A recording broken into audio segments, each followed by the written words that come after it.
장면에서 뭐라 그럴까요? 다른 장면에서 사실은 이제 영화를 보면서 약간 조마조마한 느낌이 들었던 것 중에 하나는 사전에 약속된 그 프레임 바깥으로 자꾸 박재민님이 나갈 것 같아가지고 네. 제가 다 걱정이 되는 느낌이 네, 있었거든요. 네. 근데 그 정도로 역동적인 부분이 있었는데 네.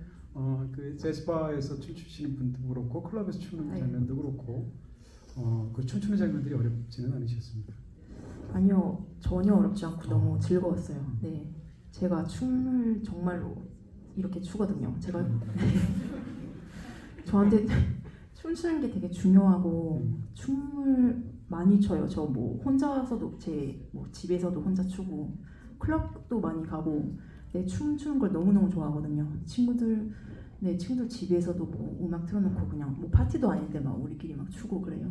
근데 춤이라는 게 저한테는 제가 춤을 출 때 정말 격하게 그 오랫동안 춤을 출 때 그 떠오르는 생각이 있는데 좀 딥한 얘기인데 이게 지금 이렇게 춤추면서 죽으면은 정말 행복한 죽음이겠구나라는 생각을 정말 많이 해요. 그래서 그 정도로 저한테는 춤은 죽음과 이렇게 삶 그리고 그 좀 불행함과 이렇게 행복함이 이렇게 동시에 있는 그런 존재거든요. 그래가지고 그거 제가 아까 낮에 인터뷰를 했을 때 춤 그에 관해서 질문들이 많으셨는데 그렇게 대답을 한번 했는데 진짜로 그랬던 것 같아요. 제가 그 프레디한테 그 춤추는 것만큼은 이렇게 선물을 해줬다고 이렇게 느꼈어요. 네, 뭐 제가 위치가 프레디보다 위여서 이렇게 선물을 해주는 게 아니라 제가 저한테는 너무 개인적이고 너무 특별한 존재거든요. 그래서 그거를 프레디한테 내 소중한 것을 너한테 다 줄게. 네, 그래서 선물을 준 것 같아요. 네. 네, 감독님께 이제 소재와 다룬 어떤 그 기본적인 원칙이라고 그럴까요? 그런 것에 대한 좀 질문이 궁금한 게 있어야 여쭤보게 됩니다. 일단 이 영화는 이제 한국의 그 어린 시절에 아주 아기일 때 프랑스에 입양된 한국 여성이 돌아와서 이제 겪는 이야기를 다루고 있습니다. 근데 감독님에 대한 어떤 개인적인 사실을 제가 전혀 모르고 있습니다만 어떻게 보면 이 프로젝트가 쉽지 않았고 또 묘한 결정이었을 것이다라는 짐작하게 하는 몇 가지 측면이 있습니다. 일단 다시 말하면 감독님은 이 소재에 대해서 이질감과 동질감을 느낄 만한 요소들이 다 있지 않을까라는 추측인데요.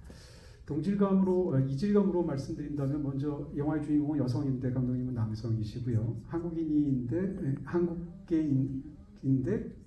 감독님은 이제 캄보디아계이시고요. 프랑스인이지만 그리고 또 이제 영화에서처럼 입양된 경험이 없으시지 않습니까? 이런 경험들은 사실은 본인은 어떻게 생각하면 영화 속의 테나처럼 가서 그 장면을 보았던 것뿐인데 거기서 이 소재가 나왔다는 측면에서 굉장히 이질적이면서 도전적인 프로젝트였을 것이다라는 생각이 하나가 들고요. 또 한 가지는 반대로 동질감도 있었을 텐데 감독님께서 제가 읽어본 바에 따르면 25살에 처음으로 본인의 뿌리인 캄보디아를 방문하셨다고 들었습니다. 근데 그 중에서 주인공인 프레디가 한국에 처음 오게 된 게 25살이고 그런 측면에서 본다면 또 아시아계의 프랑스인으로서 겪는 어떤 동질감이 있었을 것입니다. 제가 궁금한 것은 이런 겁니다. 감독님이 직접 그 입양아인 친구를 따라가서 보셨다 할지라도 이 프로젝트를 영화할 때 일반적으로 가장 쉬운 선택은 캄보디아계 남성이 프랑스로 입양됐다가 입양된 이후를 따라서 캄보디아에서 찍는 방식이 아마 가장 쉬운 방식이 아닐까 싶습니다. 근데 그렇게 하지 않고 한국에 와서 여성인 주인공으로 입양된 이야기를 찍으셨습니다.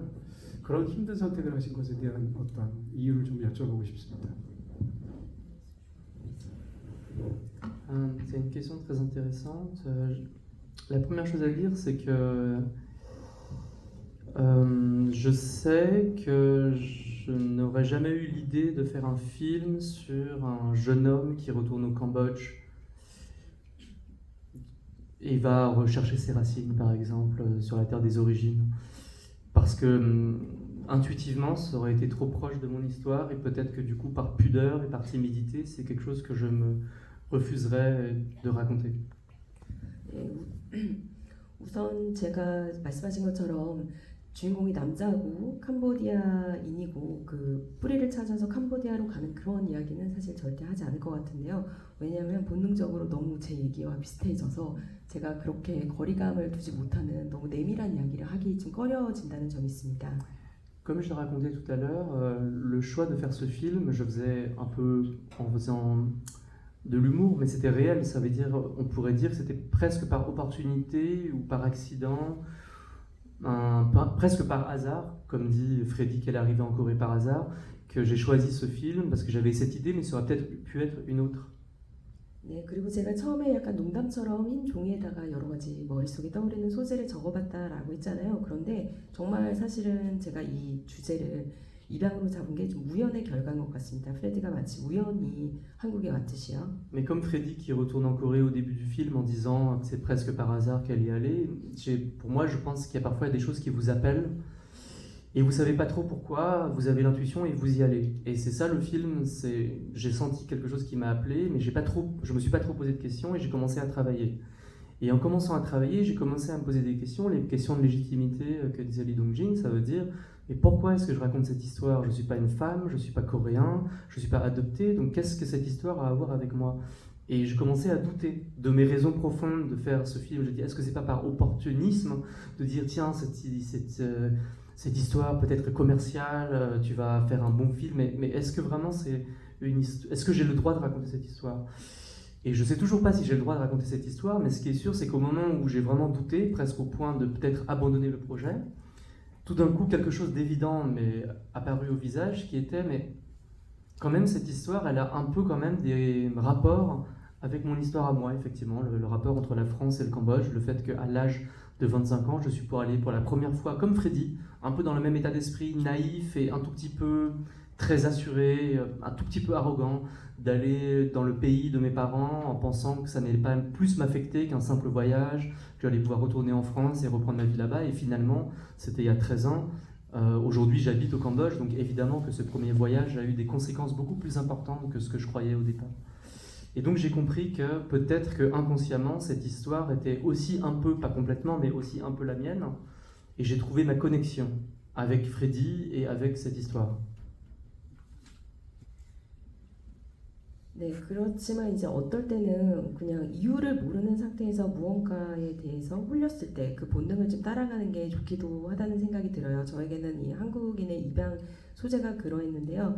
물론 제가 여자도 아니고 한국인도 아니고 또 입양이 되지도 않았지만 충분히 이 소재에 대해서 이유를 설명할 수 없지만 계속 끌리는 감정이 있었습니다. 그리고 또 제 스스로에게 계속 물어봤던 게 내가 이거에 약간 기회주의적으로 상업적으로 관심을 끌 것 같으니까 이 기회를 잡으려는 게 아닐까 그런 질문도 스스로에게 많이 했고 또 내가 과연 한국인이 아니고 입양인이 아닌데 이 소재를 다루어도 될까라는 그 권리가 있을까라는 질문도 상당히 많이 했었습니다. 그런 고민들을 계속 하다 보니까 이 프로젝트를 좀 포기할까라는 생각까지도 갔었어요. 그러다가 이제 제가 느낀 게 이건 또 한편으로 내 이야기이기도 하다. 내가 처음 평론가님이 말씀하신 것처럼 캄보디아에 25살에 갔을 때 제가 좀 프레디처럼 순진하게 갔던 것 같아요. 그냥 단순히 우리 부모님 고향을 찾아서 가볍게 여행이나 해볼까라고 했는데 사실 그 첫 번째 캄보디아를 방문했던 경험이 되게 제가 상상했던 것보다 훨씬 큰 임팩트로 남아서 지금 사실 13년이 지난 지금 캄보디아에 살고 있습니다. 그래서 이것은 어쩌면 내 이야기이기도 하니까 한번 해보자라는 생각으로 이 소재를 선택하였습니다. Grâce à ça, quand j'ai eu plus tard des problèmes sur l'écriture du film, je me suis retourné sur moi-même et j'ai trouvé des solutions en allant chercher des choses intimes, personnelles. Et j'ajouterais pour finir que, en même temps, c'est vrai, enfin, quelque chose de très beau au cinéma pour le spectateur, c'est la possibilité tout d'un coup de faire l'expérience de la vie de quelqu'un d'autre en allant au cinéma. Et c'est quelque chose de toujours un peu mystérieux et magique pour moi, puisque c'est précisément l'expérience que nous n'aurons jamais dans la vie, de savoir exactement qu'est-ce que c'est être Park Ji-min, qu'est-ce que c'est que être la personne en face de moi, de vraiment être à l'intérieur de cette personne, d'avoir son expérience, c'est quelque chose d'impossible. Et faire un film, en tant que réalisateur et scénariste, c'est aussi ça, ça veut dire... On sait qu'on ne saura peut-être jamais ce que c'est que le sentiment de l'adopter, comme le dit le personnage de Joo-yeon à la fin du film. Peut-être que nous avons des employés qui comprennent le sentiment de l'enfant adopté, mais dans le peut-être, il y a l'hésitation de savoir qu'on ne sera jamais sûr. Mais le travail de la création, de faire ce film avec Freddy, y compris avec Jimin qui n'est pas adopté, c'est que tous les deux et toute l'équipe, on va essayer de se rapprocher de la possibilité de créer un personnage authentique sans jamais être sûr qu'on va y arriver. Et pour moi, ça rejoint l'histoire de Freddy. Ça veut dire que cette espèce de décalage qu'elle a à aller en Corée du Sud et à voir des personnes comme Tena qui lui ressemblent, qui ont un visage qui lui ressemble parce que coréen, et en même temps, être Tena, c'est quelque chose qu'elle ne comprendra jamais, et c'est triste pour elle, c'est une souffrance, et l'apprentissage du film, c'est qu'elle ne comprendra jamais qu'est-ce que serait cette vie parallèle d'avoir grandi en Corée, mais tant pis, c'est sa vie, et elle doit faire avec.